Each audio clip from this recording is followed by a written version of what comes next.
Blessed Mahashivaratri to all. இன்றைக்கி என்னோடய channel B2 குக்ஸில் ஒரு ஈஸி ஸ்வீட் பொட்டேட்டோ வச்சு ஒரு நேவேத்தியம் ரெசிபி மகாசிவராத்திரிக்கு பார்க்கலாம்.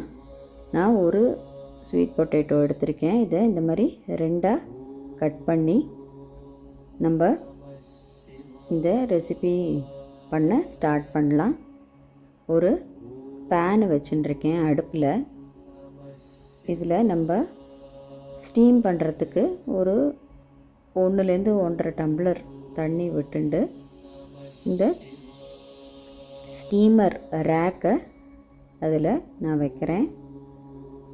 நம்ம கட் பண்ணி வச்சுருக்கிற இந்த சக்கரவள்ளி கிழங்கு அதை வச்சு தண்ணி நல்லா கொதி வர ஆரம்பிக்கிறதுன்னு பார்த்த உடனே, ஸ்டீம் வர ஆரம்பித்த உடனே இதை ஒரு மூடி போட்டு நல்ல ஒரு 15-20 மினிட்ஸ்க்கு ஸ்டீம் பண்ணலாம். அதுக்கப்புறம் இந்த மாதிரி நல்லா வெந்து வந்துடும்.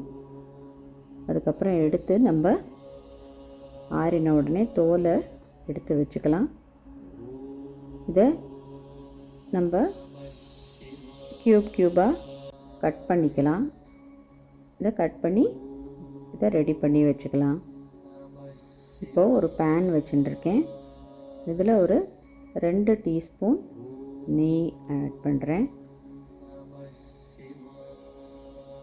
நெய் கொஞ்சம் சுட்டு வந்ததுக்கப்புறம் ஒரு 10 முந்திரி பருப்பு இதில் சேர்த்துக்கிறேன். ஸ்வீட்டுனாலே முந்திரி பருப்பு உண்டு, இதை சேர்த்துக்கலாம். இதை கொஞ்சம் ஃப்ரை பண்ணி கோல்டன் கலர் ஆகிற வரைக்கும் இதை ஃப்ரை பண்ணி விட்டுக்கலாம். கோல்டன் கலர் ஆனவுடனே நம்ம கட் பண்ணி வச்சுருக்கிற சக்கரவள்ளி கிழங்கை இதில் சேர்த்து இதை இந்த நெய் எல்லா பக்கமும் படுற மாதிரி நம்ம கலந்து விட்டுக்கலாம்.